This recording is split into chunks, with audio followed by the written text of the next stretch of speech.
রাস্তায় এভাবে অসহায় মানুষ দেখলে আমরার যেটা করার দরকার একটা হলো তারারে আমরা যদি 10-5 টাকা দিয়া হেল্প করতে পারি তাহলে একটা আমরারও ভালো লাগার কাজ। তো আসসালামু আলাইকুম এভরিওয়ান, ভালো আছেন নিয়কল? আলহামদুলিল্লাহ আমিও ভালো আছি। তো ভালো না থাকার কথা, কারণ যে রোদ পড়ছে, যে রোদ উঠছে, এই রোদের মাঝে মানুষের ভালো না থাকার কথা, কারণ মানুষের শরীরের সকল চেরবি রইদে বাকইলার। তো যাই হোক, কিচ্ছু করার নাই।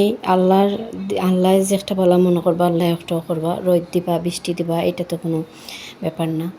তো আমি রোদের মধ্যে বাড়াই গেছি আপনাদের সিলেটি ফুরি।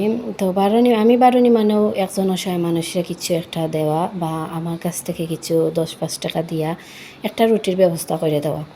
হয়তো এখানেও অনেক মানুষে কইবা আয়া যে ইলান দেওয়া দিয়া দেখাইবারও তো দরকার নাই, বাট আমি তো এখানেও বেশি কিছু দিলাম না। আমি শুধু একটা দেখাইলাম যেনে সকলে দেখতা বা সকলের মাথায় ওলা আইতো যে আমরা ওলা 10-5 টাকা দিই। অবশ্যই সকলে কইবা আমরাও দেই না নি, অবশ্যই। কারণ আমরা যারা আল্লাহ আমরারে যারা যত দিছইন আমরারে জেলাও আমরারে আল্লাহ দিছইন, এখান তো না আমরা 10-5 টাকা অবশ্যই গরিব মানুষরা দেই না নি। তো আপনারা লোকে মারতে মারতে আমি বাজারের ভিতরে আইলাম। বালা অনেক গরম লাগে আমারও, তো কিছু করার নাই। তো এখানে আমি গাড়িতে নামা বাদেও একজন চাচা আছেন, আইয়া তাই নামারে খৈরা যে তাই অনেক খিদা লাগছে। তো আপনারা শুনিলা কতেন কিতা খৈরা খাইতানি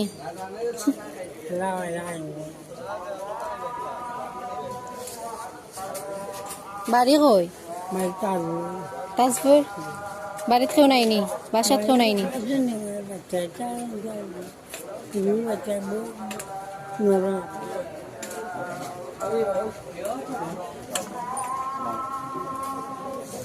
এইখানে আমি চাচারে 2-3টা কথা মাতাইছিলাম। তো তাইনোর মাথা নিয়ে আমারও ভালো লাগছে, কইছেন বাড়িতে খেও নাই। বাট আমি আমার যতটুকু সামর্থ্য আমি দিলাইলাম, দেওয়া কইলাম আপনি কিচ্ছু খাইলেন যেন আমার লাগে দোয়া করেন। তো এইখানে আরেকজন আইছিল, তাইনোর মাত আপনারা শুনি লক্কা। গরিব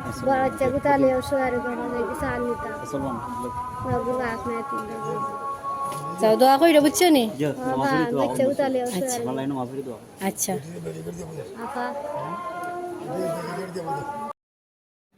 তো টাকা বা কিছু দেওয়া বড় কথা না, আসলে হইল তারা যে 10 টাকা হোক আর 5 টাকা হোক ফাইয়া যে তারা কতটা খুশি হয় আর কয় যে আমি আপনার লাগি নামাজ ফেরা দোয়া করবো। অক্টর তো আমরা লাগি অনেক অনেক বড় একটা জিনিস। কারণ একজন মানুষ তোমার নামাজও বইয়া কইছে দোয়া করবো, কারণ টাকা তো কিচ্ছু নাই, এটা তো বড় কিচ্ছু নাই। তো এরকম ভিডিও বানাইতে আমার কাছে অনেক অনেক ভালো লাগে, জানি না আপনারা কাছে কিলা লাগে। তো আমার ভিডিও ভালো লাগলে আপনারা আমার লাইক কমেন্ট শেয়ার করে আমার পাশে থাকবা। তো দেখা হচ্ছে আর একটি নতুন একটা ব্লগ নিয়ে।